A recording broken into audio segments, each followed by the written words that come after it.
Magandang araw mga pre, mayong adlaw pod sa mga Bisaya diha. Alam natin na ang magaling at batikang coach na si Freddie Roach ay dating professional boxer din. Pero para sa mga di nakakaalam, may nag-iisang Pinoy boxer pala siyang nakalaban. At ang Pinoy boxer din na ito ay ang huling panalo ni Coach Freddie Roach bilang fighter sa ibabaw ng lona. Yan ang pag-usapan natin sa video ito mga pre. Pero kung bago ka sa aking munting tahanan, pasuporta naman, click mo lang ang subscribe button at notification bell button para lagi kang updated sa mga videos ko.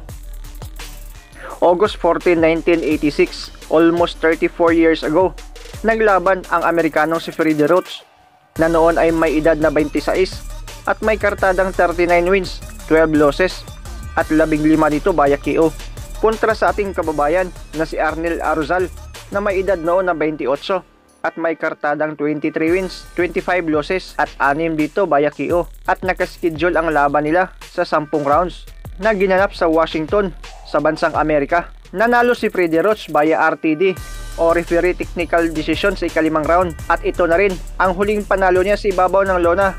Sa sumunod na 2 buwan ay lumaban ulit si Freddie Roach at natalo siya kay David Rebello via Majority Decision at ito na rin ang huling laban niya bilang boxer. Nagretiro siya sa edad na 26 lang dahil na rin sa nakitaan na siya ng mga simptomas ng Parkinson's disease na siyang sakit niya ngayon.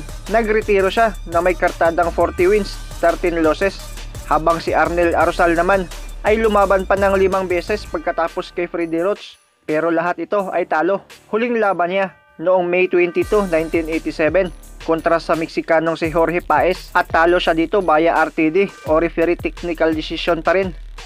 Nagretiro siya sa edad na 29 na may record na 23 wins, 31 losses at 3 draws. Si Arnel Arozal mga pre ay dating flyweight champion ng ating bansa taong 1978 at 1979 at world flyweight contender ng WBA at WBC. Sa ngayon ay naninirahan siya sa Portland City sa Oregon. Habang si Freddie Roach naman ay pinagpatuloy ang nakahiligang karyera sa boxing pero hindi na isang fighter kundi isa ng batikang trainer. Maraming nahawakang boxer na nag-champion at isa na doon ang ating pambansang kamao na si Manny Pacquiao. Halina't sabay nating balikan at panoorin ang ilan sa mga highlights ni Coach Freddie Roach noong boxer pa siya.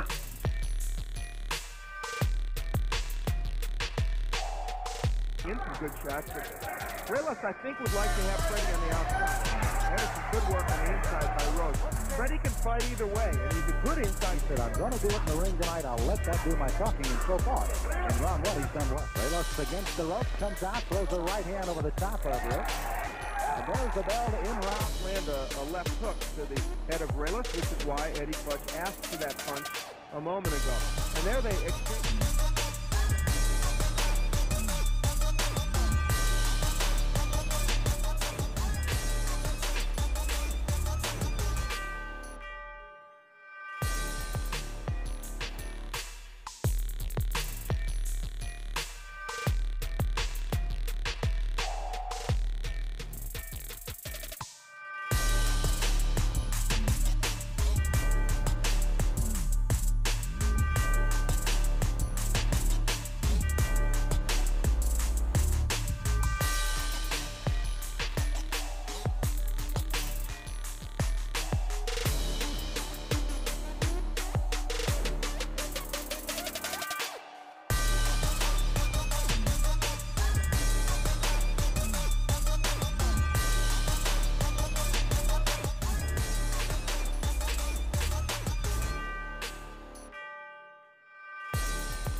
Shout out kay Raimundo Taparan, Hack Fox, Trip the Tripper, Chris John TV, Marcelito Gregorio, Elgin Galagar, Andoy Info TV, Alex Fernandez from Riyadh, Saudi Arabia.